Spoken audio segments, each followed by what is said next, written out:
السلام علیکم ورحمۃ اللہ وبرکاتہ۔ دوستان عزیز، آپ کا میزبان عمران احمد چیمہ آپ کی خدمت میں حاضر ہے۔ دوستان عزیز، سلسلہ ضیاء النبی صلی اللہ علیہ وآلہ وسلم میں ہم اپنے آج کے موضوع کا آغاز کرتے ہیں۔ بسم اللہ الرحمن الرحیم۔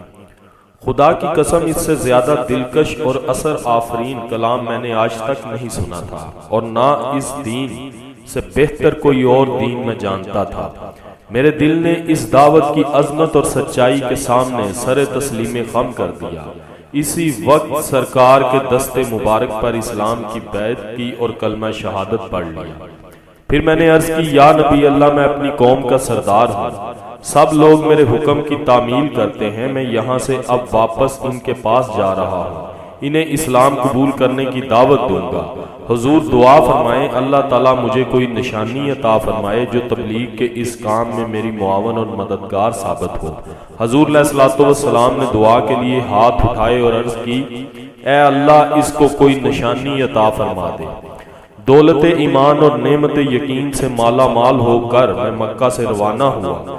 جب اس وادی کے اونچے ٹیلے پر پہنچا جس کے دامن میں میری قوم کی بستی تھی، جہاں سے نیچے والے لوگ مجھے دیکھ سکتے تھے، رات کا وقت تھا، اچانک میری آنکھوں کے درمیان سے نور چمکنے لگا جیسے کسی نے چراغ روشن کر دیا ہو۔ میں نے عرض کی، یا اللہ، اس نور کو اس جگہ سے ہٹا کر کسی دوسری جگہ ظاہر فرما دے، ایسا نہ ہو کہ لوگ کہنے لگیں کہ اس نے اپنے بتوں کو چھوڑا ہے، جس کی سزا میں اس کے چہرے پر برس کا داغ ظاہر ہو گیا ہے۔ اچانک وہ نور میری دونوں آنکھوں کے درمیان سے ہٹ کر میری سوٹی کے ایک کنارے پر جگمگانے لگا۔ جب میں نیچے اتر رہا تھا، میری قوم نے دیکھا کہ میری سوٹی کے ایک کنارے پر روشنی چمک رہی ہے۔ میں اپنے گھر پہنچ گیا۔ رات بسر کی، صبح سویرے میرے باپ جو کافی بوڑھے تھے مجھے ملنے کے لیے آئے تو میں نے انہیں کہا، ابا جی، آج سے میرا آپ کا تعلق ختم، آپ تشریف لے جائیں۔ باپ نے پوچھا، بیٹا کیا بات ہے؟ میں نے کہا، میں نے اسلام قبول کر لیا ہے اور محمد مصطفیٰ علیہ طیب و تحیت الثنا کی غلامی قبول کر لی ہے۔ باپ نے کہا، جو دین تو نے قبول کیا ہے میں بھی اس دین کو قبول کرتا ہوں۔ میں نے کہا، جائیے غسل کیجئے، پاک کپڑے پہنیے، پھر میرے پاس تشریف لائیے، میں آپ کو اس دین کی تعلیم دوں گا جو مجھے دی گئی ہے۔ چنانچہ میرے والد گھر گئے، غسل کیا، پاک کپڑے پہنے اور واپس آئے۔ میں نے انہیں اسلام کے بارے میں بتایا اور انہیں کلمہ شہادت پڑھایا۔ طفیل کہتے ہیں، پھر میری بیوی میرے پاس آئی، میں نے اسے بھی یہی کہا کہ یہاں سے چلی جاؤ، اب میرا تیرا تعلق کوئی نہیں ہے۔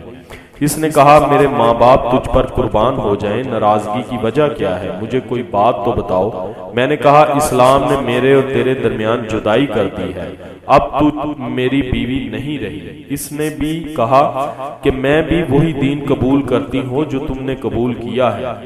میں نے اسے کہا کہ زوشرا کی چراگاہ میں جاؤ، وہاں چشمے سے غسل کر اور پھر آ۔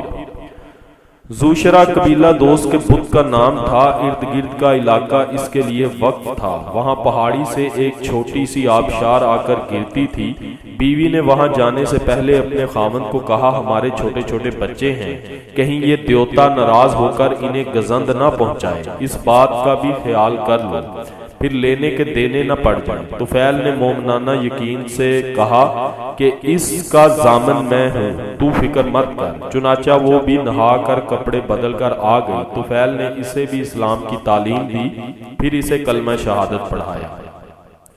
اپنے گھر والوں سے فارغ ہو کر انہوں نے اپنے قبیلہ دوست کو دعوت اسلام دینا شروع کی، لیکن انہوں نے کسی گرم جوشی کا مظاہرہ نہ کیا اور اپنے قدیم عقائد پر جمے رہے۔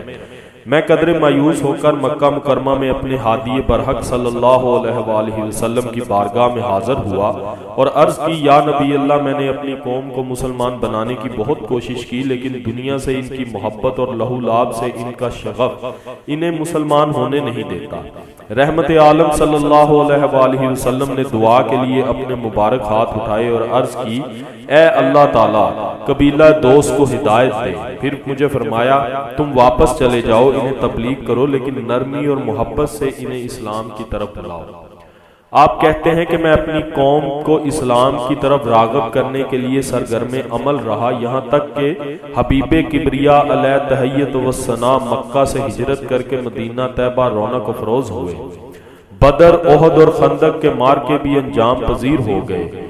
ان کے بعد اپنی قوم کے 9 مسلمانوں کو لے کر میں زیارت کے لیے روانہ ہوا۔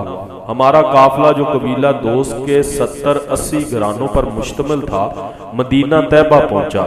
سرکار دو عالم صلی اللہ علیہ وآلہ وسلم خیبر کی مہم سر کرنے کے لیے تشریف لے گئے ہوئے تھے۔ ہم وہاں خدمت اقدس میں حاضر ہوئے۔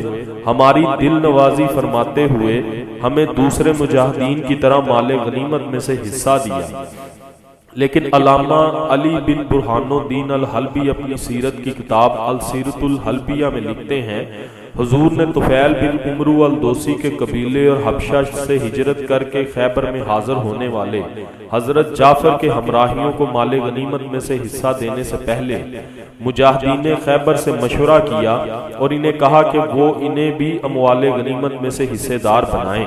تعمیل ارشاد کرتے ہوئے سب نے بطیب خاطر اجازت دے دی، تب ان دونوں گروہوں کو اموال غنیمت میں سے حصہ دیا گیا۔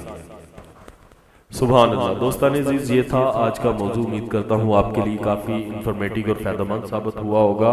ویڈیو کو اپنی دوستوں کے ساتھ زیادہ سے زیادہ شیئر کیا کریں، لائک کیا کریں اور کمنٹ میں اپنی رائے ضرور دیا کریں، اور جو دوست چینل پہ نئے ہیں ان سے گزارش ہے کہ چینل کو سبسکرائب کریں تاکہ ہماری ہر ویڈیو آپ کو سب سے پہلے موصول ہوتی رہے۔ اسی کے ساتھ اپنے میزبان عمران احمد چیمہ کو کل تک کے لیے اجازت دیجیے گا۔ اپنا بہت سارا خیال رکھیے گا، دعاؤں میں یاد رکھیے گا۔ اللہ حافظ و ناصر۔